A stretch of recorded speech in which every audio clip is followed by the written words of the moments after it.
Little baby bunting, yeah.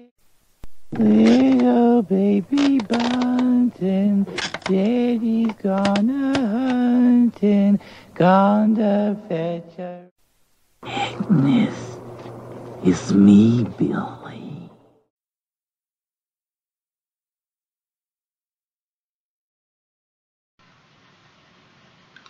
Hey guys, welcome back for the 31 Days of Christmas Horror. I watched a lesser known title today, the Home for the Holidays. It's a 1972 made for TV movie. It came out like in November of 72 by ABC. It used to run these movies of the week, and this was one of the releases. It was an Aaron Spelling production. Aaron Spelling through the 70s made a fortune, obviously, with all the TV movies he was producing. It's an interesting yarn. It's got Walter Brennan as an old man who's on his deathbed.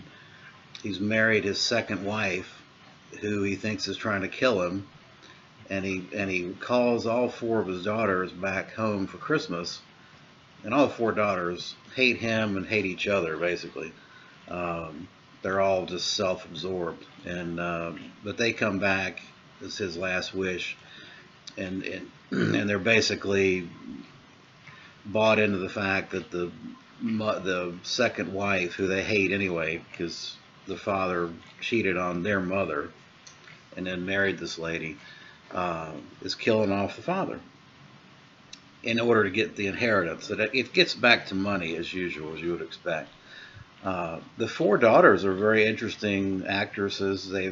You've got Sally Field in one of her early roles.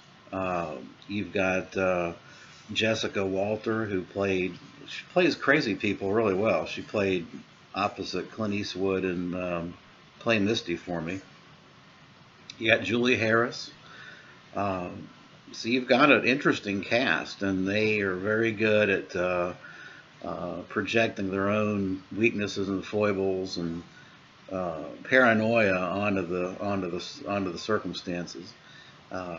Essentially, once the four daughters get there, suspicion grows that the wife is trying to kill off the father, and eventually, what happens is some of the daughters start showing up dead.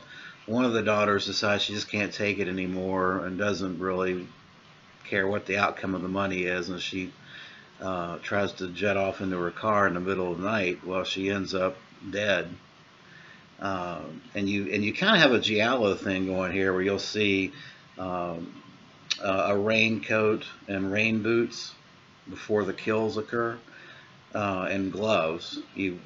At one point, Jessica Walter, who's kind of a drunk, a manic drinker, she has a bottle of alcohol and she's drinking in the tub, and you see these gloves pull her up and drown her in the bathtub. But it's an interesting story. It's got a giallo feel to it, but it is made for TV, and it does have all the TV tropes you would expect as far as plot and pacing. It's fairly talky. It's a talky film. It was never released. It was released on VHS, I believe, in the 80s, and then Echo Bridge has a multi-pack that has the film on it. But if you're interested in watching it, it is on YouTube. So I would give it a lukewarm recommendation of 6 out of 10. I thought Sally Field did a good job as kind of the final girl, and Walter Brennan played a good crotchety old man. So I think it's a worthwhile one-time watch anyway. Anyway, that'll wrap it up, and I appreciate you watching. Thanks.